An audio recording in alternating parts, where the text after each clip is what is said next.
Hello everyone, আসসালামু আলাইকুম। আপনাদের একটা বিষয় দেখাই, সেটা হলো আপনারা ব্যাংক অ্যাকাউন্টে কত টাকা রাখছেন, আপনার ব্যাংক অ্যাকাউন্টে ব্যালেন্স কত আছে, এটা আপনি চেক দিতে পারেন না। অনেক প্রবাসী ভাই আছেন যারা বাংলাদেশে টাকা পাঠাচ্ছেন, কিন্তু আপনি জানতে চান যে আপনার অ্যাকাউন্টে কত টাকা আছে, আপনি চেক দিতে পারতেছেন না। আজকে আপনাদের এমন একটা ওয়ে দেখাবো যেটা আপনারা দেখলেই জানতে পারবেন যে কিভাবে আপনার ব্যাংকের ব্যালেন্সটা চেক দিতে পারবেন।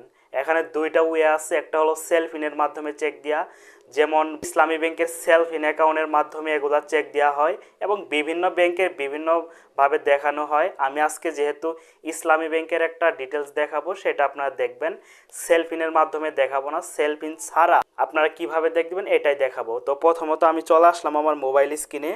তো মোবাইল স্ক্রিনে আসার পর এখন চলে যাব আমি গুগল ক্রোম ব্রাউজারে। তো গুগল ক্রোম ব্রাউজারে যাওয়ার পরে এখন চলে যাব আমার সার্চ বক্সে। তো সার্চ বক্সে যাওয়ার পরে এখানে আমি সার্চ করে দিব হেল্প ডেস্ক ইসলামী ব্যাংক।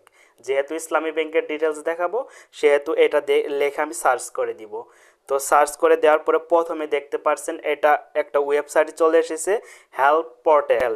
এইটাতে আমি ক্লিক করে দিব। ক্লিক করার পরে দেখুন এখানে কিছু ডিটেলস আছে, ডিটেলসগুলো আপনাদের দেখাই। তো প্রথমে লেখা রয়েছে রেজিস্টার্ড মোবাইল নাম্বার। এখানে আপনার যে মোবাইল নাম্বার দিয়ে আপনার অ্যাকাউন্টটা খোলা রয়েছে সেই মোবাইল নাম্বারটা দিয়ে দিবেন।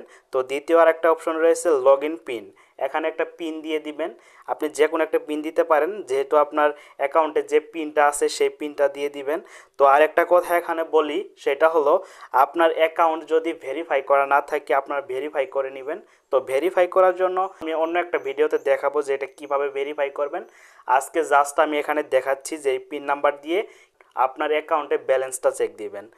তো এখানে দেখতে পাচ্ছেন নিচে একটা লেখা রয়েছে, এখানে এই লেখাটা আমি উঠিয়ে দিব। সেই লেখাটা আমি এখানে তুলে দিচ্ছি।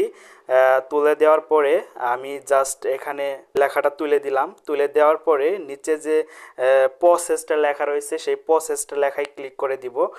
তো ক্লিক করার সাথে সাথে দেখতে পাচ্ছেন এখানে সকল ডিটেলস চলে এসেছে। Check account balance, show account statement, check card balance, show card statement, মানে সবগুলা ডিটেলস এখানে দেখাচ্ছে। আমি যেহেতু চেক অ্যাকাউন্ট ব্যালেন্স মানে আমার ব্যালেন্সটা চেক দিব, শো এখানে ক্লিক করে দিব। এখানে ক্লিক করার সাথে সাথেই দেখতে পাচ্ছেন এখানে এখানে একটা ডিটেলস চলে এসেছে, ইন্টার ওটিপি, মানে আপনার যে সিমের নাম্বারটা এখানে দিলেন সেই নাম্বারে একটা ওটিপি যাবে, সেই ওটিপিটা এখানে বসিয়ে দিবেন। আমার নাম্বারে ওটিপি চলে এসেছে, আমি এখানে ওটিপিটা দিয়ে দিচ্ছি। তো ওটিপিটা দিয়ে দিচ্ছি, আপনারা একটু অপেক্ষা করুন। তো ওটিপিটা দেওয়ার পরে এখন আমি প্রসেসটা লেখায় ক্লিক করে দিব। ক্লিক করার সাথে সাথে দেখুন এখানে আমার ব্যাংকের সকল ডিটেলস চলে এসেছে, মানে আমার অ্যাকাউন্ট চলে এসেছে এবং অ্যাকাউন্টের নাম চলে এসেছে। এখানে ক্লিক করার পরে দেখুন এখানে আমার অ্যাকাউন্টের ডিটেলস চলে এসেছে।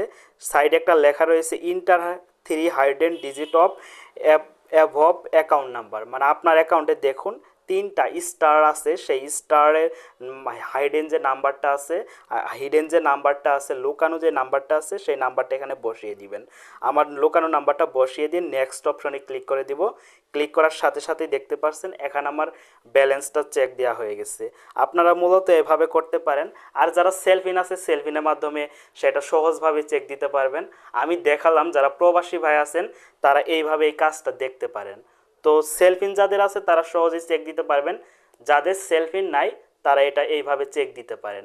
আশা করি আপনাদের একটু হলেও হেল্পফুল হয়েছে। আজকের ভিডিওটা আপনারা একটু লাইক করে দিবেন এবং চ্যানেলটা সাবস্ক্রাইব করে দেন, যাতে নতুন নতুন ভিডিও আমি আপলোড দেওয়ার সাথে সাথে আপনি সবার আগে দেখতে পারেন। তো আজকে এই পর্যন্তই, সবাই ভালো থাকবেন, সুস্থ থাকবেন। আসসালামু আলাইকুম।